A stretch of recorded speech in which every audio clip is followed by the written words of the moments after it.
اس میں اللہ تعالیٰ جل شانہ نے اس شخص کی کہانی کو بیان کیا ہے جو قیامت کے دن جہنم کی طرف جا رہا ہوگا۔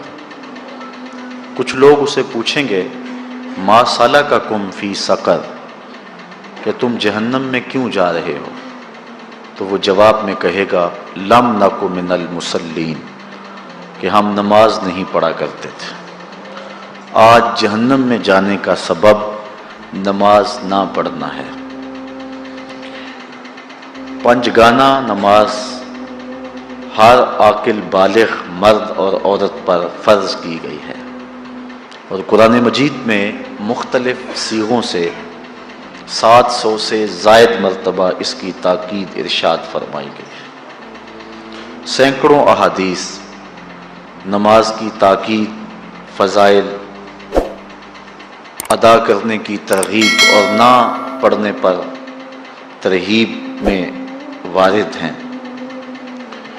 اگر کوئی شخص نماز کا انکار کرتا ہے تو وہ دائرہ اسلام سے خارج ہے، لیکن اگر کوئی سستی کی وجہ سے نماز نہیں پڑھتا، صرف سستی کی وجہ سے نہیں پڑھتا، اللہ کا حکم جانتا ہے، اس کو کہا جائے آؤ نماز کو، تو وہ آگے سے مذاق نہیں کرتا یا نماز کا تمسخر یا استحقار نہیں کرتا، بلکہ بس اپنی سستی کی وجہ سے مسجد میں نہیں آتا۔ جو نماز کو ہلکا جانے، خفیف جانے، وہ بھی دائرہ اسلام سے خارج ہے اور کافر ہے۔ لیکن جو شخص اس کو اللہ کا حکم جانتا ہے اور اس کو پڑھنا اپنے اوپر ضروری سمجھتا ہے، لیکن سستی کی وجہ سے پڑھ نہیں سکتا، تو اس کے بارے میں علماء کی آراء مختلف ہیں۔ حضرت امام اسحاق اور حضرت امام احمد رضی اللہ تعالی عنہما آپ تو فرماتے ہیں کہ ایسا شخص کافر ہے اور اس کو قتل کرنا واجب ہے۔ حضرت امام مالک کا قول ہے کہ، اور امام شافعی کا بھی یہی قول ہے، وہ بھی کہتے ہیں کہ اس کو قتل کیا جائے گا اور بطور حد قتل کیا جائے گا۔ حضرت امام اعظم امام ابو حنیفہ علیہ رحمہ آپ فرماتے ہیں کہ بے نمازی کو قتل نہیں کیا جائے گا، بلکہ اس پر تعزیر نافذ ہوگی۔ یہ حاکم وقت کی ثوابدید پر ہے کہ وہ اس پر کیا سزا دیتا ہے، اور فرمایا اس کو 7 قید کیا جائے گا اور توبہ کے لیے اس کو زور دیا جائے گا۔ اگر وہ توبہ کر لے تو اس کو قید سے باہر نکال لیا جائے گا، ورنہ اس کو قید رکھا جائے گا۔ صحابہ کہتے ہیں کہ ہم کسی عمل کے تارک کو کافر نہیں سمجھتے تھے سوائے نماز کے تارک کے، اور آقا کریم علیہ السلام کا ایک فرمان ہے من ترک الصلاۃ متعمدا فقد کفر جہارا، جس نے جان بوجھ کے نماز چھوڑی اس نے اعلانیہ کفر کیا۔ امام اعظم امام ابو حنیفہ علیہ رحمہ وہ فرماتے ہیں کہ یہ حدیث محل ترہیب میں ہے، گویا اس نے کافروں والا کام کیا، اس لیے آپ یہ فتویٰ دیتے ہیں کہ اس کو قید کیا جائے گا اور نماز کی پابندی کا زور دیا جائے گا، اور وہ توبہ کرے تو اس کو چھوڑ دیا جائے گا۔ لیکن باقی ائمہ بعض کہتے ہیں اس کو حداً قتل کیا جائے، اور امام اسحاق اور امام احمد کہتے ہیں اس کو قتل کرنا واجب ہے۔ تو بے نمازی جو اللہ کے حکم کی پابندی سستی کی وجہ سے نہیں کرتا، یہ اس کے لیے حکم ہے۔ جو شخص تحقیر کرتا ہے نماز کی، ہلکا جانتا ہے، تمسخر اڑاتا ہے یا اس کا انکار کرتا ہے، تو اس کے بارے میں علماء کے اندر کوئی اختلاف نہیں ہے، وہ ائمہ اربعہ کے نزدیک کافر ہے، دائرہ اسلام سے خارج ہے، مرتد ہے۔ لیکن سستی کی وجہ سے نماز نہ پڑھنے والا، اس کے بارے میں علماء کا یہ موقف ہے۔ حضرت غوث اعظم الشیخ سید عبد القادر جیلانی علیہ رحمہ آپ فرماتے ہیں کہ بے نمازی کو مسلمانوں کے قبرستان میں دفن نہ کرو۔ حضرت سلطان باہو علیہ رحمہ آپ کا قول ہے کہ بے نمازی سے خنزیر بھی پناہ مانگتا ہے۔ حضرت شیخ سعدی شیرازی فرماتے ہیں بے نمازی کو قرض نہ دو، جو اللہ کا قرضہ ادا نہیں کرتا تمہارا قرض کیسے لٹائے گا۔ اب آئیے ہم حضور علیہ السلام کے فرامین دیکھتے ہیں اس حوالے سے۔ حضرت جابر بن عبداللہ انصاری رضی اللہ تعالی عنہ سے مروی ایک روایت جس کو امام ابو داؤد نے روایت کیا، امام نسائی نے روایت کیا، دیگر محدثین نے روایت کیا۔ آقا کریم نے ارشاد فرمایا بین الرجل و بین الکفر ترک الصلاۃ، آدمی اور کفر کے درمیان ترک صلاۃ ہے، یعنی بندہ مومن اور بندہ کافر کے درمیان ترک صلاۃ ہے۔ جو نماز پڑھتا ہے وہ مومن ہے، اور جو نماز نہیں پڑھتا تو وہ کافروں والا کام کرتا ہے، یا دیگر ائمہ کے نزدیک وہ کافر ہے۔ یہ ترہیباً نہیں بلکہ یہ حکم ہے۔ اور حضرت نبی رحمت صلی اللہ علیہ وسلم کا ایک دوسرا فرمان ان الفاظ کے ساتھ ہے بین الرجل و بین الشرک والکفر ترک الصلاۃ، شرک و کفر اور بندہ مومن کے درمیان نماز ترک کرنا ہے۔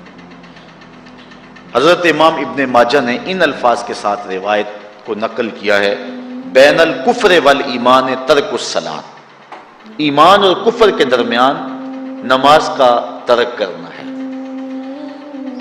اور آقا کریم علیہ السلام کا وہ فرمان جو حضرت انس سے مروی ہے، اس کو طبرانی نے اپنی موجم میں لکھا، بھی آپ کے سامنے میں نے رکھا، کہ حضور نے فرمایا من ترک الصلاۃ متعمدا فقد کفر جہارا، جس نے جان بوجھ کے نماز چھوڑی اس نے اعلانیہ کفر کیا۔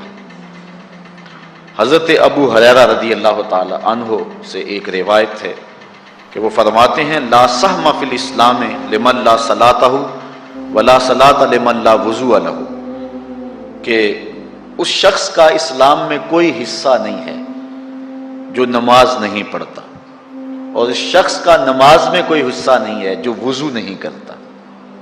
وضو کے بغیر نماز نہیں ہوتی، اور نماز کے بغیر اسلام نہیں ہوتا۔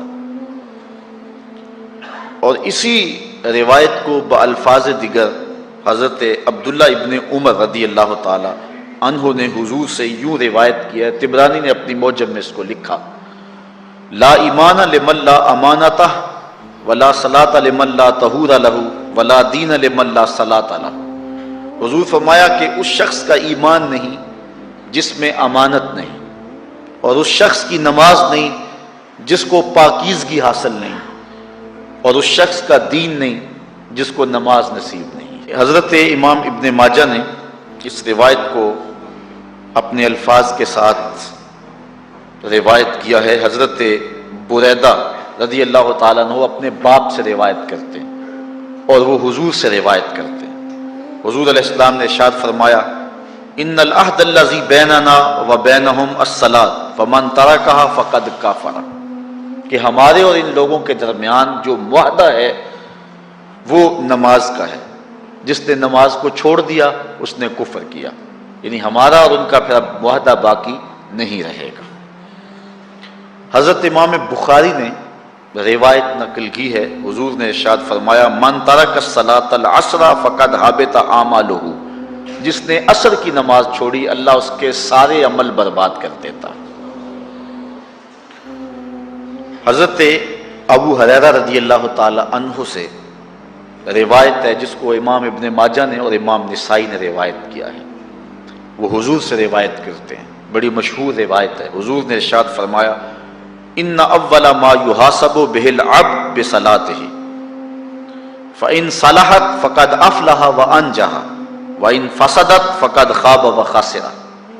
فرمایا قیامت کے دن بندے سے سب سے پہلا حساب نماز کا لیا جائے گا، اگر اس کی نماز ٹھیک ہو گئی تو وہ فلاح پا گیا، اگر پہلا تول ٹھیک آ گیا تو وہ کامیاب ہے، وانجح اور نجات پا گیا، وان فسدت فقد خاب وخسر، اور اگر پہلا تول ہی ٹھیک نہ ہوا تو پھر وہ ذلیل و رسوا ہو گیا۔ حضرت عبادہ بن صامت رضی اللہ تعالیٰ عنہ سے ایک طویل روایت ہے، وہ کہتے ہیں کہ حضور علیہ السلام نے مجھے 7 چیزوں کا حکم دیا، مجھے وصیت کی کہ ان 7 کاموں کو کرنا ہے۔ ان کے اندر جو دوسری چیز تھی وہ حضور نے یہ ارشاد فرمائی وَلَا تَتْرُكُوا الصَّلَاةَ مُتَعَمِّدِينَ فَمَنْ تَرَكَهَا مُتَعَمِّدًا فَقَدْ خَرَجَ مِنَ الْمِلَّةِ کہ جان بوجھ کے کبھی نماز نہ چھوڑنا، جس نے نماز چھوڑی وہ ملت اسلامیہ سے نکل گیا۔ اور حضرت معاذ بن جبل رضی اللہ تعالی عنہ سے بھی ایک طویل روایت ہے کہ حضور نبی رحمت صلی اللہ علیہ وسلم نے ان کو 10 وصیتیں کی تھی۔ حصول برکت کے لیے یہ ساری حدیث میں آپ کے سامنے رکھ دیتا ہوں۔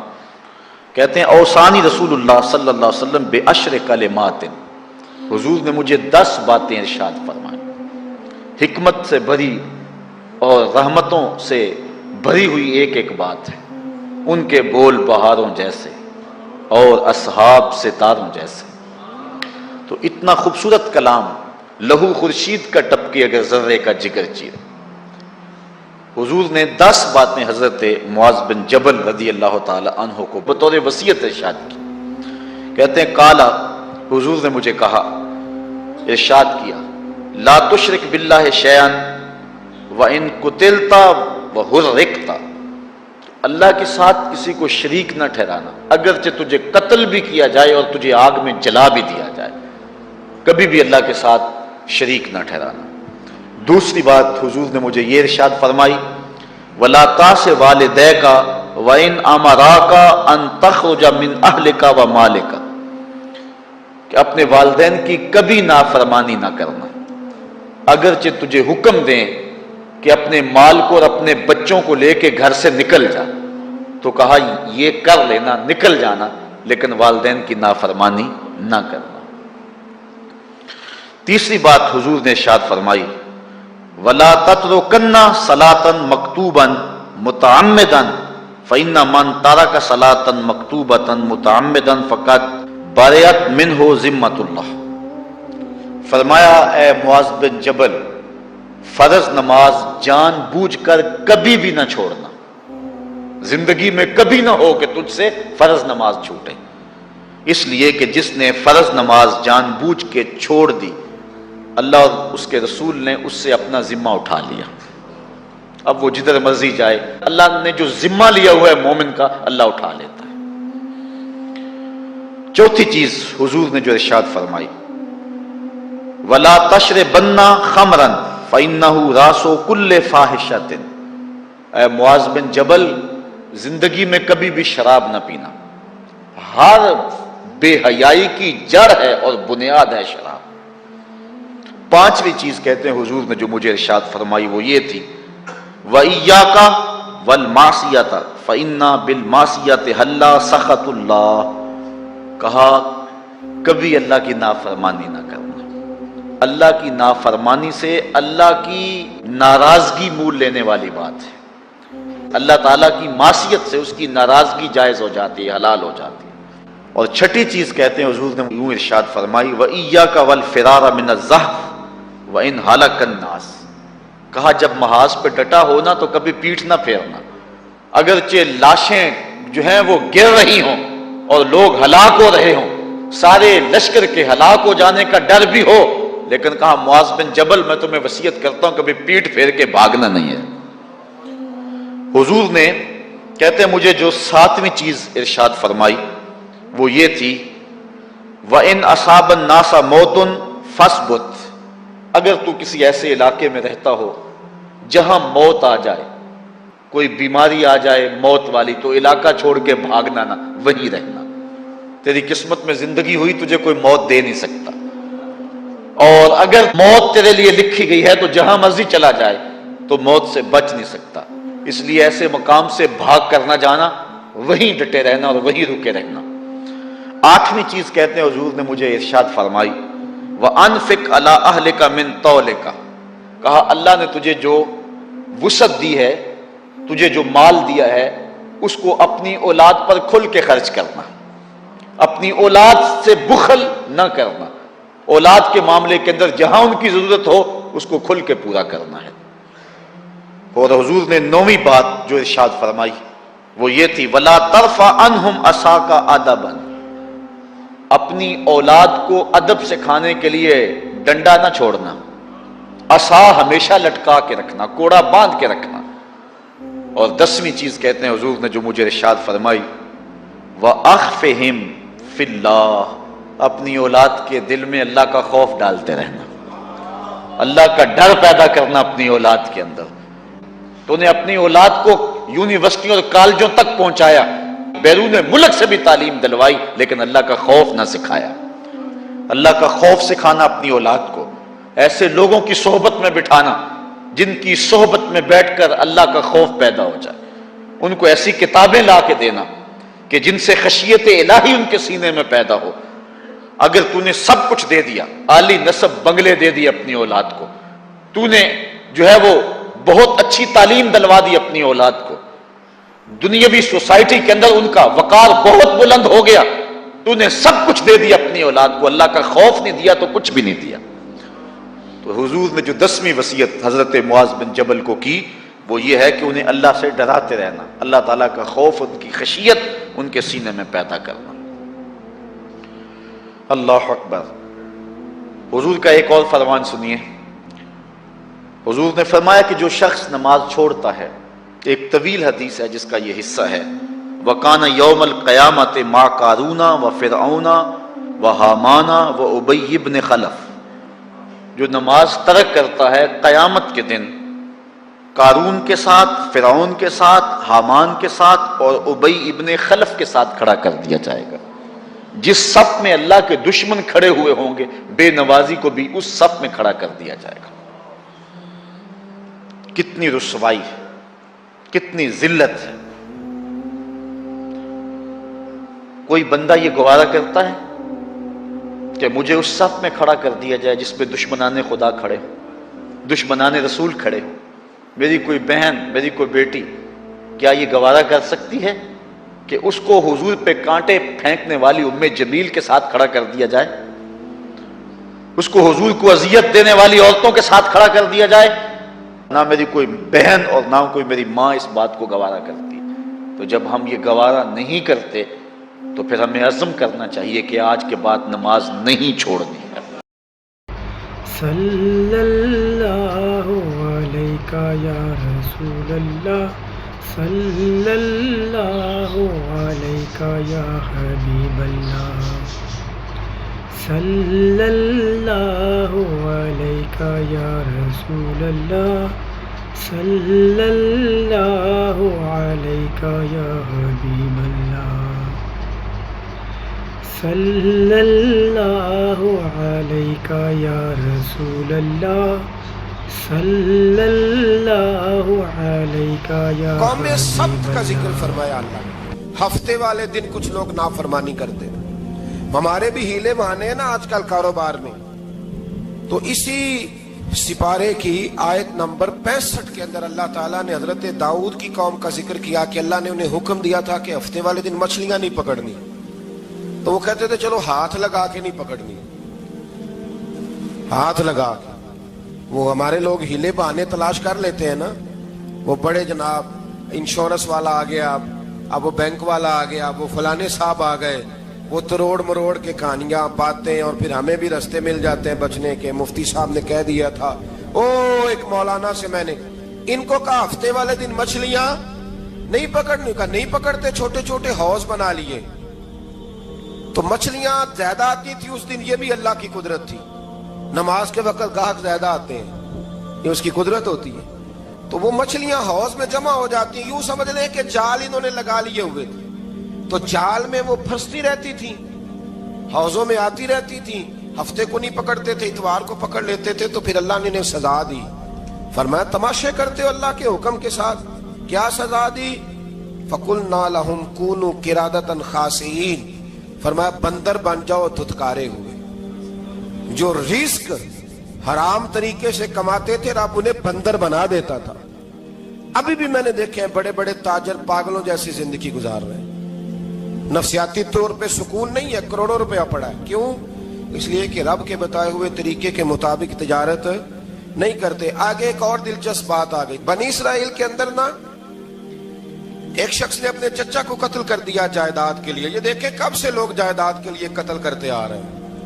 چچا کو قتل کر دیا، اور قتل کر کے حضرت موسیٰ علیہ السلام کے پاس آئے کہ میرے چچا کو کسی نے قتل کر دیا ہے تو بتائیں کیا کرنا ہے. تو آپ نے فرمایا کہ گائے ذبح کرو اور اس کا ایک ٹکڑا مقتول کو مارو, مرنے والے کو, وہ خود اٹھ کے بتا دے گا مجھے کس نے قتل کیا ہے. اب ارادہ نہیں تھا گائے ذبح کرنے کا تو بہانے کرنے لگے. ارادہ نہیں نہ ہوتا تو پھر کیا ہوتے ہیں, کہنے لگے گائے کس طرح کی ہو, بوڑھی ہو کہ بچی ہو, رنگ کیسا ہو, جوان ہو کہ چھوٹی ہو, حال میں ایک دفعہ چلنا سیکھ گئی ہو یا ابھی نہ سیکھی ہو. تو بتاتے گئے تو رب بھی شرطیں بیان کرتا گیا.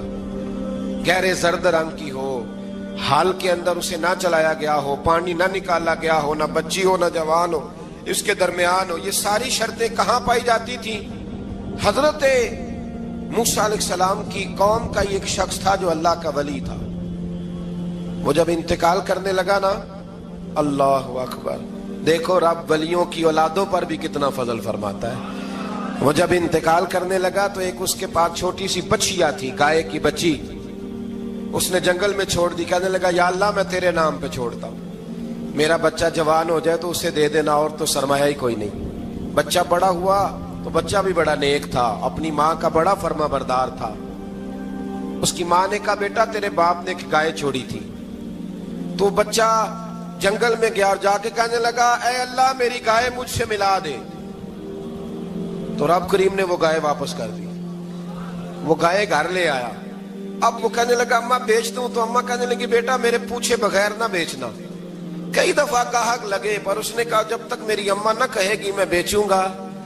ادھر بنی اسرائیل والے شرطیں جتنی گائے کے بارے میں پوچھ چکے تھے وہ ساری اسی گائے میں پائی جاتی تھی. تو یہ ڈھونڈتے ڈھونڈتے وہاں پہنچ گئے تو کہنے لگے گائے چاہیے. تو اس نے کہا بھی تمہاری مرضی سے نہیں, قیمت میری مرضی کی. ایک مفسر نے تو یہاں تک لکھا ہے کہ اس نے کہا گائے ذبح کر کے نا تو جتنا گائے کے اندر گوشت ہوگا نا اتنا ہی کھال کے اندر تو مجھے مال بھر کے دو گے, اتنے سکے بھر کے دو گے, اتنی اشرفیاں بھر کے دو گے تو پھر تمہیں گائے دوں گا. تو پھر یہ گائے انہیں ملی اور یہ گائے لے کر کے آئے. زیادہ سوالات نہ کرتے تو زیادہ الجھتے نہ. ہم بھی دین کے معاملے میں بڑے سوال جواب کرتے ہیں, اتنا سوال کریں جتنی اس کی ضرورت ہے. ان لوگوں نے سوالات زیادہ کیے تو پھر الجھ زیادہ گئے. تو میرے بھائی اس کا ذکر بھی اللہ تبارک و تعالیٰ نے پہلے پارے کے اندر بیان فرمایا. پھر اللہ کریم نے فرمایا کہ کچھ ایسے لوگ بھی ہیں یہودیوں میں سے جن کا دعویٰ ہو گیا ہے کہ ہم اللہ کے بڑے پیارے ہیں. فرمایا یہ صرف ان کے منہ کی باتیں ہیں, یہ تو قیامت میں پتہ چلے گا نا کہ اللہ کا پیار کس کے ساتھ زیادہ ہے. اور پھر یہ بھی یہودیوں نے دعویٰ کیا ہے. اسی پارے میں اللہ فرماتے ہیں کہ ان کا دعویٰ ہے کہ ہم اللہ کے بڑے پیارے ہیں, جنت میں ہم ہی جائیں گے. تو اللہ فرماتا ہے پھر مرنے کی دعا تو کرو, جنت میں تو مر کے جانا ہے نا. لیکن رب فرماتے ہیں یہ کبھی مرنے کی دعا نہیں کریں گے, اس لیے کہ انہیں پتہ ہے کہ ہم نے آخرت کے لیے کیا بھیجا. لیکن جی پہلا حکم آ گیا یا ایھا الذین آمنوا کہہ کے, پہلی آیت قرآن پاک پہلے سپارے میں پہلی آیت جس میں اللہ نے کہا یا ایھا الذین آمنوا. تو پہلا حکم آمنوا کہہ کے آیت نمبر 104 میں جو اللہ نے حکم دیا ہے نا وہ نبی پاک کی تعظیم کا حکم ہے. پہلا حکم ہی اللہ نے حضور کی عزت اور ناموس کا ارشاد فرمایا. پہلا اس ترتیب کے لحاظ سے وہ ہوا یہ کہ جب نبی پاک کو بات ارشاد کرتے تو صحابہ کرام اٹھ کے عرض کرتے رائینا یا رسول اللہ, حضور سمجھ نہیں آئی ذرا رعایت کر دے. تو یہودیوں کی عبرانی زبان کے اندر نہ ذرا کھینچ کے پڑھتے تھے رائینا, تو اس کا معنی بنتا تھا معاذ اللہ اے ہمارے چرواہے. بکریاں چرانے والے کو بھی وہ رائینا کہتے تھے. تو جب صحابہ یہ کہنے لگے تو اللہ نے منع ہی کر دیا. فرمایا میرے محبوب کے غلاموں اس لفظ کے پیچھے چھپ کے, اس لفظ کے پیچھے چھپ کے لوگ میرے نبی کی بے ادبی کر جاتے ہیں. تو جس لفظ کا کوئی ایک معنی بے ادبی والا بنتا ہو وہ لفظ بھی میرے نبی کے لیے نہ کہو. لفظ وہ والے کہو جس میں کوئی بے ادبی کا معنی نکلے نہ.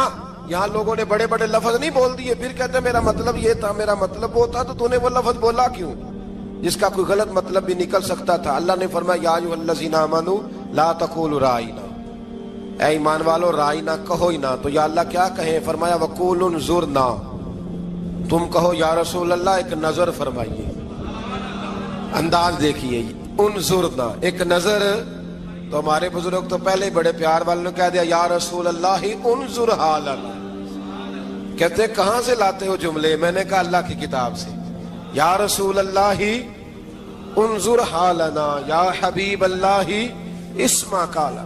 تو تم کہو انظرنا، محبوب نظر کرم کرے، واسمعوا، اور کیا ضرورت ہے دوبارہ پوچھنے کی؟ اللہ کہتا ہے پہلے ہی دھیان سے سنا کرو، پہلے ہی واسمعوا، پہلے ہی احتیاط سے سنو. وللکافرین عذاب علیم، اور کافروں کے لیے دردناک عذاب ہے. لے جی اسی پارے میں اللہ تبارک و تعالیٰ نے پھر اہل یہود کا ذکر کیا. تو یہود کہنے لگے کہ ہم حضرت ابراہیم کے ماننے والے ہیں. تو اللہ کریم نے وہ بھی ذکر کیا کہ میں نے تو ابراہیم کو آزمایا ہے. وَإِذِ ابْتَلَىٰ إِبْرَاهِيمَ رَبُّهُ بِكَلِمَاتٍ فَأَتَمَّهُنَّ، ہم نے ابراہیم کو کچھ چیزوں سے آزمایا ہے، وہ ہماری آزمائش پہ پورے اترے. قَالَ إِنِّي جَاعِلُكَ لِلنَّاسِ إِمَامًا، تو پھر ہم نے انہیں کہا کہ ہم آپ کو پوری دنیا کا امام بنائیں گے. وہ آزمائش کیا تھی؟ آگ میں جانا بھی آزمائش، بیٹے کا نہ ہونا بھی آزمائش، بیٹا ہوا تو پھر اسے وادی غیر ذی زرع ان میں چھوڑ کے آنا بھی آزمائش، بڑا ہوا تو پھر ذبح کرنا بھی آزمائش. فرمایا جہاں جہاں آزمایا ہے نا، ابراہیم ہماری آزمائش میں پورے اترے. فرمایا تو مفت میں حضرت ابراہیم کی اولاد بنتے ہو اور ان کا نام لیتے ہو اور ان کے ساتھ اپنا تعلق بناتے ہو، دیکھو تو صحیح وہ کتنی آزمائشوں سے گزرے. تو اس کا بھی اللہ نے اسی میں ذکر فرمایا. اور پھر وہ بات کرتے تھے حضرت یعقوب کی اور حضرت اسحاق کی. تو فرمایا وہ تو ہمارے اتنے خاص بندے تھے کہ وصال کا وقت بھی انہوں نے اپنی اولادوں کو نصیحت فرمائی تھی کہ اللہ کی توحید پہ قائم رہنا. اس کا ذکر بھی اللہ نے اسی پارے میں بیان فرمایا. اور جو حضرت ابراہیم اور جناب اسماعیل نے کعبہ تعمیر کیا تو اس کا ذکر بھی اللہ تعالیٰ نے اسی پارے میں فرمایا. فرمایا جب وہ کعبہ بنا رہے تھے تو کہہ رہے تھے ربنا تقبل منا، کہہ رہے تھے اے اللہ بنا ہم نے دیا ہے پر مہربانی فرما ہم سے قبول فرما لے. تو جو آیہ کریمہ آخر میں عرض کرنا چاہتا ہوں اس پر بھی تھوڑی توجہ فرمائیں گے تو بات بڑی نکھر کے باہر آئے گی. یہ 16ویں رکوع کے اندر اللہ نے پھر یہود کا اور عیسائیت کا ذکر فرمایا. تو اللہ کریم نے ایک بات ارشاد فرمائی. یہودیوں کے ہاں جب کوئی بچہ پیدا ہوتا تھا پیلے رنگ کے ساتھ اس کو رنگتے تھے، یا کوئی خاص رنگ تھا ان کا. بچہ پیدا ہوتا تو اس پر وہ رنگ چڑھاتے کہ یہ جی ہمارے مذہب کا رنگ ہے. ہمارے ہاں بھی رسمیں ہیں نا اپنی اپنی، معاذ اللہ اپنی اپنی نہیں ہونی چاہیے، اللہ رسول کا حکم ہونا چاہیے. تو یہودیوں کے ہاں بچہ پیدا ہوتا تو ایک خاص رنگ چڑھاتے، عیسائیوں کے ہاں پیدا ہوتا تو وہ بھی ایک خاص رنگ چڑھاتے. تو مسلمانوں کے ہاں بچے پیدا ہوئے تو انہوں نے بھی توجہ کی کہ یہ کیا ہو رہا ہے. تو رب کریم نے فرمایا صبغۃ اللہ، رنگ اللہ کا ہی ہے. ومن احسن من اللہ صبغہ، اور فرمایا اللہ کے رنگ سے زیادہ خوبصورت کس کا رنگ ہو سکتا ہے؟ اللہ کا رنگ کیا ہے؟ لا الہ الا اللہ محمد الرسول اللہ صلی اللہ علیہ.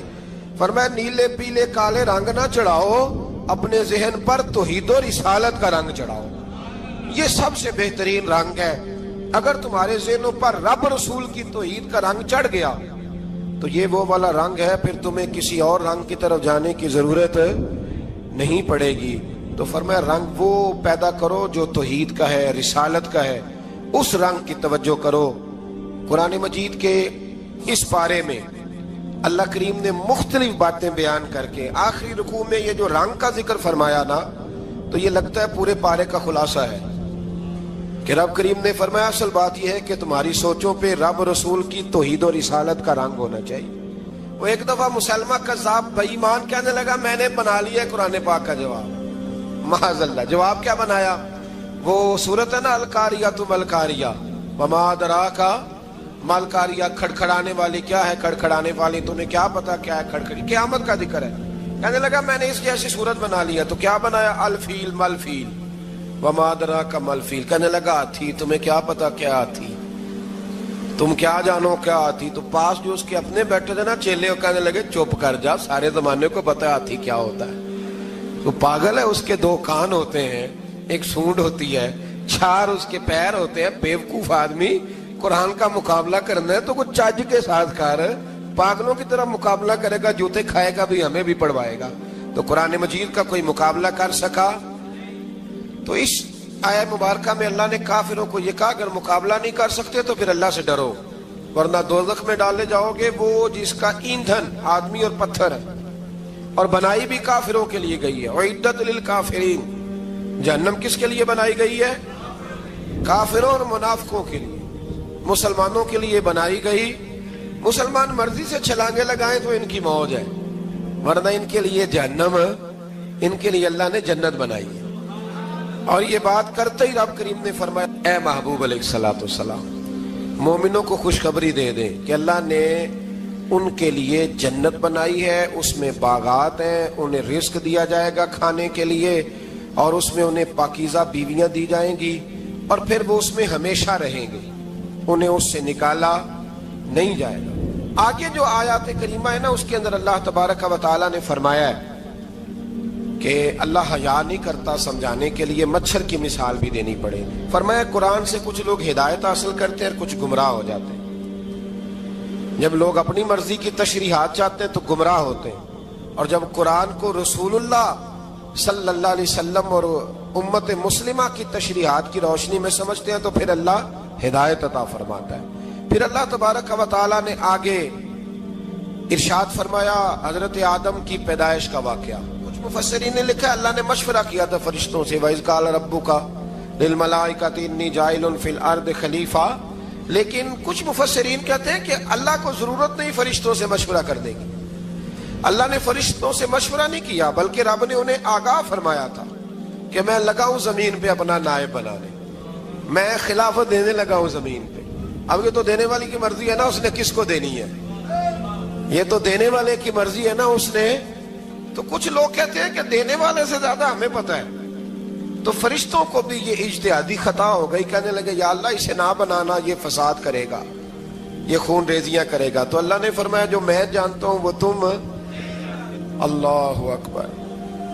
امام راضی فرماتے جب رمضان آتا ہے تو اللہ فرشتوں سے کہتا ہے ذرا یہ کھول کے دروازے دیکھو نا یہ زمین پہ کیا کر رہے ہیں. تم تو کہتے تھے فساد کریں گے اور یہ سارے تراویحاں پڑھ رہے ہیں.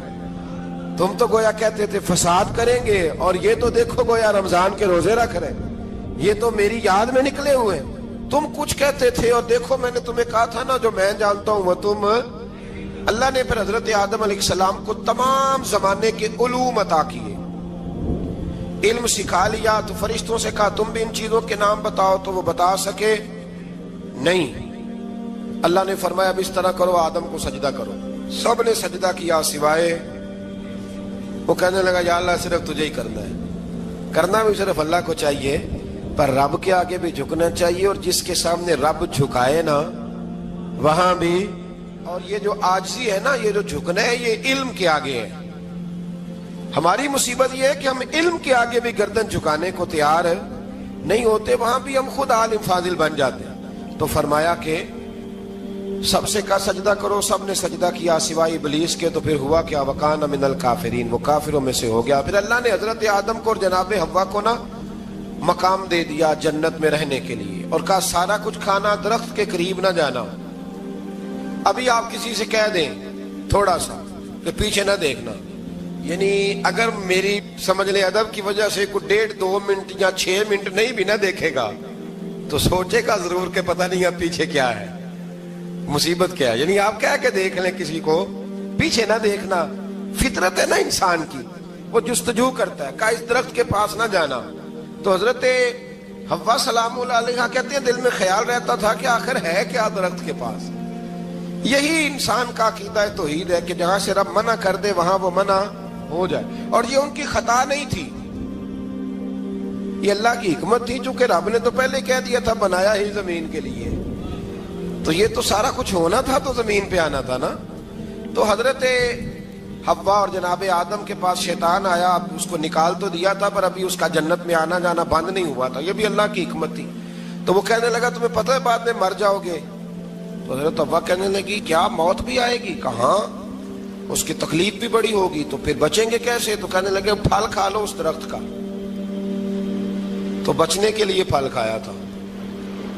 اس طرح لوگ آج بہت سارے کام بچنے کے لیے کرتے ہیں پر بچ سکتے، بچنے کے لیے پھل کھایا تو اللہ نے فرمایا زمین پہ چلے جاؤ. تو حضرت آدم زمین پہ آئے، پھر کئی 100 سال روتے رہے. فَتَلَقَّى آدَمُ مِن رَبِّهِ کَلِمَاتٍ. تو پھر اللہ نے خود ہی جناب آدم کو کچھ کلمے سکھائے.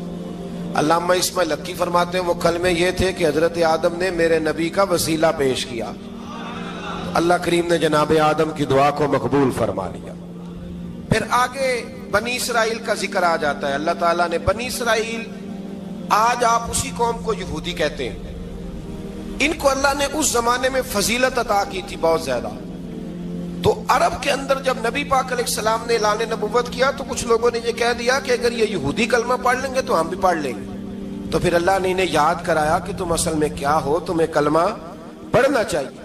تو اہل یہود کا تذکرہ کرتے کرتے رب کریم نے ایک بات یہ بھی ارشاد فرمائی کہ تم لوگوں کو تو کہتے رہے ہو کہ وہ نبی آنے والے ہیں، وہ نبی آنے والے ہیں، اور جب آ گئے ہیں تو ماننے کو تیار نہیں ہو۔ تو فرمایا تأمرون الناس بالبر وتنسون انفسکم وانتم تتلون الکتاب، لوگوں کو بھلائی کا حکم دیتے ہو اور اپنے آپ کو بھول جاتے ہو، افلا تعقلون، تمہیں عقل نہیں؟ پھر اللہ نے انہیں یہ بھی یاد کرایا کہ یاد کرو وہ زمانہ کہ جب فرعون نے خواب دیکھ لیا تھا کہ کوئی بچہ اس کی سلطنت کو تباہ کرے گا، تو پھر اس نے تمہارے بچوں کو ذبح کرانا شروع کیا اور تمہاری بیٹیوں کو چھوڑتا تھا۔ فرمایا یہ بھی تو تم نے دیکھا، میں نے تمہیں پھر تم سے کہا جہاد کرو قوم عمالقہ کے خلاف، تو مقام طیہ میں جا کے یہ لوگ کہنے لگے ہم سے جہاد نہیں ہوتا۔ اللہ نے انہیں ایک میدان میں قید کر دیا۔ بڑی دلچسپ بات، قید تو لوگ ہوتے ہیں نا چار دیواری میں، تو اللہ نے بنی اسرائیل والوں کو جب انہوں نے کہا ہم جہاد نہیں کریں گے تو اللہ نے میدان میں قید کر دیا۔ میدان میں، یہ یاد رکھیں، جب انسان اللہ کی نافرمانی کرتا ہے تو اسے ایسی قید ملتی ہے جس کا اس نے تصور بھی نہیں کیا ہوتا۔ ایک میدان ہے مقام طیہ، قید ہو گئے، سارا دن سفر کرتے تھے، سارا دن، تو رات کو تھک کے سوتے تھے، صبح اٹھتے تھے نا جب، تو وہیں ہوتے تھے جہاں کل صبح چلے تھے۔ تو رب جب کسی کو قیدی بناتا ہے تو اسے زنجیروں کی، سلاخوں کی ضرورت، دعا فرمائے اللہ تبارک و تعالی غموں سے نجات عطا فرمائے، یہ دعا فرمائے، ایسی قید دیتا ہے کہ جس سے پھر چھٹکارا ہو سکتا۔ تو بنی اسرائیل کا بہت زیادہ تذکرہ اس بارے میں اللہ تبارک و تعالی نے پھر بیان کیا، اور پھر کہا کہ انہیں جو حکم دیا جاتا تھا یہ اس کی سرتابی کرتے تھے، پھر اللہ نے ان پر ذلت نازل کر دی اور یہ ہمیشہ اس کا شکار رہے۔ بنی اسرائیل کے اندر ہمیشہ نبی اور بادشاہ موجود رہتے تھے۔ ایک وقت ایسا آیا کہ بنی اسرائیل میں کوئی نبی نہیں تھے، اور بنی اسرائیل کا جو اپنا علاقہ تھا نا وہ ملک شام ہے، تو قوم عمالقہ ایک قوم تھی اور بڑے سخت گیر لوگ تھے، انہوں نے بنی اسرائیل والوں کے ساتھ لڑائی کی، جہاد کیا اور انہیں ان کے علاقے سے نکال دیا۔ اور کچھ حضرت یوسف علیہ السلام کے زمانے میں ویسے بھی ایک بہت بڑی تعداد جا کے مصر میں آباد ہو گئی تھی۔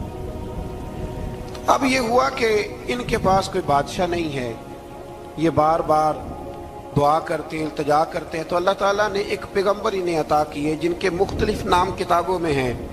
صدر الافاضل رحمۃ اللہ علیہ نے تفسیر خزائن العرفان کے اندر ان کا نام حضرت شمویل علیہ السلام لکھا ہے۔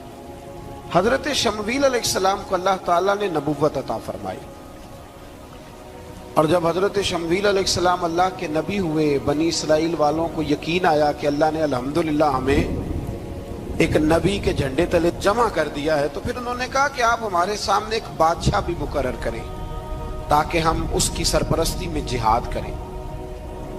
جب انہوں نے یہ بات کی تو اللہ تبارک و تعالیٰ نے حضرت شمویل علیہ السلام کے ذمے لگایا۔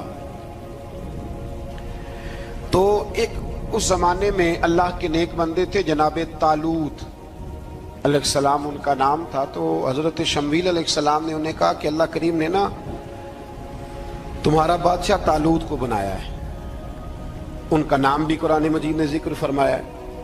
تو بنی اسرائیل کے لوگ کہنے لگے یہ تو غریب آدمی ہے، وہ بکریاں چرایا کرتے تھے، لیکن علم میں بڑے پختہ تھے، وجود میں بڑے طاقتور تھے، تو کہا کہ یہ تو غریب آدمی ہے، تو ہم تو زیادہ حق رکھتے تھے کہ ہمیں بادشاہ بنایا جائے۔ تو حضرت طالوت علیہ السلام کے بادشاہ بننے کے بعد حضرت شمویل علیہ السلام نے جو بات کی اللہ کریم نے اسے قرآن مجید میں بیان فرمایا۔ رب فرماتا ہے بسطۃ فی العلم والجسم، اسے اس لیے تمہارا بادشاہ بنایا گیا ہے کہ اسے ہم نے کشادگی دی ہے، علم میں بھی اور جسم میں بھی۔ بڑے ماشاءاللہ موٹے تازے تھے، وجود بڑا طاقتور تھا۔ کچھ موٹے تازے ہوتے ہیں پر طاقتور نہیں ہوتے، موٹے تازے بھی تھے اور